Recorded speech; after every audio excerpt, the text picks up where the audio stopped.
Hi friends, உங்கள் விவசாய நண்பன் சேனலை சப்போர்ட் பண்ணுற எல்லா நண்பர்களுக்கும் வணக்கத்தையும் நன்றியும் தெரிவிச்சுக்கிறேன்.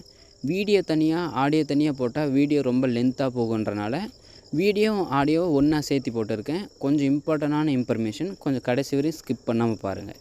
நம்ம தமிழ்நாட்டில் நிறைய வாட்டர் டியூனர்ஸ் நம்ம வீடியோவில் இருக்கிற இன்ஃபர்மேஷன் அண்டு நிறைய ஃபோன் கால் பண்ணி சந்தேகங்களை கேட்டாங்க. அவங்க எப்படி நீரோட்டம் பார்க்குற முறையை விசாரித்து நிறைய ஆலோசனை கொடுத்த பின்னாடி நிறைய போர் இப்போ சக்ஸஸ் பண்ணிட்டு வராங்க. நிறைய பேர் கால் பண்ணி சொல்லிகிட்டு இருக்காங்க. ஆனால் ஃபஸ்ட்டு நிறைய போர் ஃபெயிலியர் ஆகும். இப்போ எந்த போர் ஃபெயிலியர் இல்லாமல் நல்லபடியாக நீரோட்டம் பார்த்து சக்ஸஸ் பண்ணிட்டு வரேன்னா ரொம்ப தேங்க்யூன்னு சொல்லிட்டு அதை நினைக்கும் போது கொஞ்சம் எனக்கு மகிழ்ச்சியாக இருக்குது. இந்த சேவையை நான் தமிழ்நாடு ஃபுல்லாக தொடர்ந்து, அதாவது எல்லா வாட்டர் டியூனருமே, தமிழ்நாட்டில் இருக்கிற எல்லா வாட்டர் டியூனருமே 100% எல்லா போருமே சக்ஸஸ் பண்ணணுன்றது தான் என்னோடய எய்மு. சரி, ஓகே, நம்ம வீடியோக்கு வருவோம்.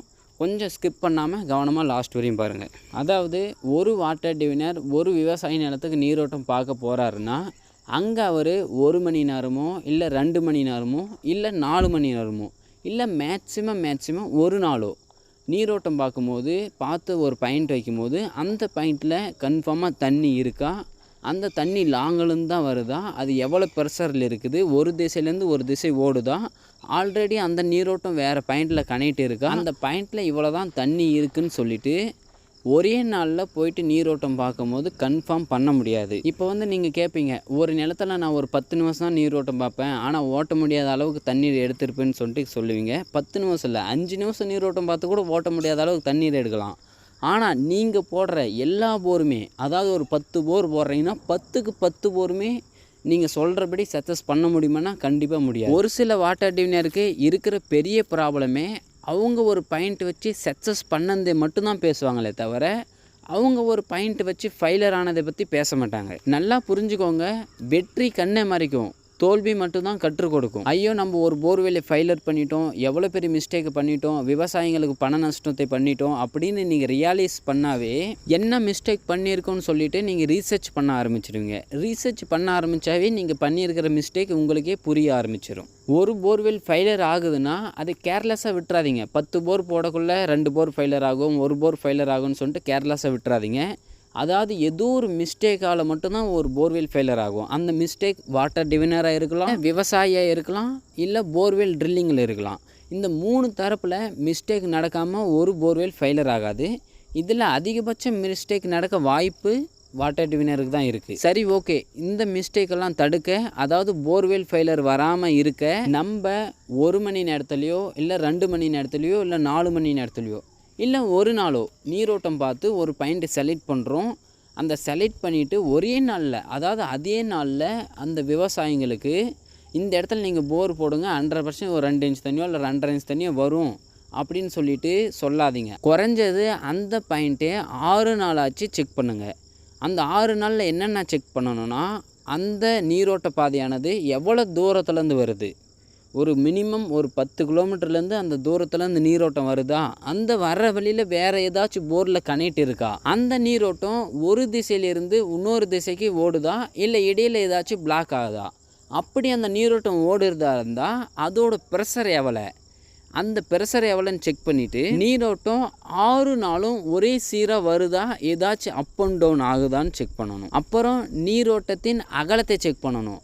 அந்த அகலத்தை எப்படி செக் பண்ணுவீங்கன்னா, நீங்கள் பாயிண்ட் வச்சுருக்கிற இடத்துல எவ்வளோ அகலத்தில் இருக்குது, இன்னும் ஒரு 10 மீட்டர் கழித்து எவ்வளோ அகலத்தில் இருக்குது, இன்னொரு 10 மீட்டர் கழித்து எவ்வளோ அகலத்தில் இருக்குதுன்னு ஒரு 4-5 இடத்துல நீங்கள் செக் பண்ண வேண்டியதாக வரும். இந்த அகலமானது எல்லா இடத்துலையும் ஒரே மாதிரி இருக்கா, ஏதாச்சும் இடத்துல குறுங்கி விரிஞ்சி வருதா அப்படின்னு நீங்கள் செக் பண்ணணும். அப்புறம் வெரி இம்பார்ட்டன்ட் என்னன்னு பார்த்தீங்கன்னா, டெப்த்து கால்குலேஷன் பண்ணுறது.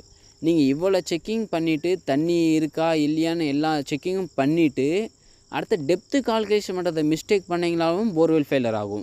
எக்ஸாம்பிளுக்கு இப்போ 700 அடியில் தண்ணி இருக்குதுன்னு பார்த்தீங்களா, நீங்கள் கணிக்கிறது ஒரு 350 அடியில் 400 அடியில் கணிப்பீங்க. நீங்கள் 400 அடி விவசாயிக்கு சொன்னும் போது அவங்க ஒரு 500 அடி வரையும் ட்ரை பண்ணுவாங்க. அடுத்து அந்த போர்வெல் ஸ்டாப் பண்ணிடுவாங்க. அந்த தண்ணியானது கீழே 700 அடியில் இருக்கும். அப்போ என்ன பண்ணோம், அந்த போர்வெல் ஃபெயிலியர் ஆகும். அதனால் வெரி இம்பார்ட்டன்ட் டெப்த்து கால்குலேஷன். அதாவது நிறைய வாட்டர் டியூனர் மிஷினரிஸில் பார்த்தாலும் சரி, 3D லொக்கேட்டரில் பார்த்தாலும் சரி, இல்லை ட்ரெடிஷ்னலில் பார்த்தாலும் சரி, அதாவது அந்த பாயிண்ட்டை வச்சுட்டு அந்த இடத்துல மட்டும் டெப்த்து கால்குலேஷன் பண்ணுறாங்க. அந்த இடத்துல எத்தனை அடியில் வருது அப்படின்னு டெப்த்து கால்குலேஷன் பண்ணுறாங்க. அதை விட நம்ம எக்ஸ்ட்ரா அடிஷ்னலாக செக் பண்ணுறது வரும்.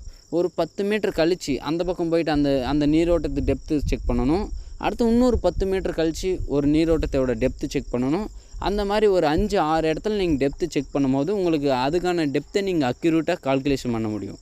நீங்கள் டெப்த்து கால்குலேஷனில் மிஸ்டேக் பண்ணாவே போர்வெல் ஃபெயிலியர் ஆக வாய்ப்பு இருக்குது. ஓகே, இப்போ 6 நாளில் இவ்வளோ செக்கிங் போதுமானதா? நீரோட்டத்தை உறுதிப்படுத்த முடியுமான்னா கண்டிப்பாக இல்லை, இன்னும் செக்கிங் இருக்குது.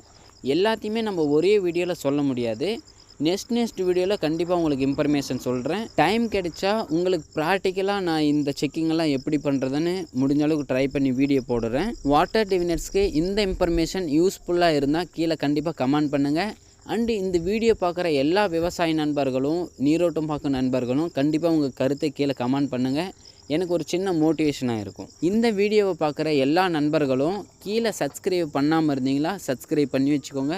அப்போ தான் போர்வெல் சம்மந்தப்பட்ட இன்ஃபர்மேஷன் நம்ம வீடியோ போடும்போது உடனே உங்களுக்கு வந்து சேரும். இந்த வீடியோ உங்களுக்கு பிடிச்சிருந்தா எல்லாரும் ஒரு லைக் பண்ணிடுங்க.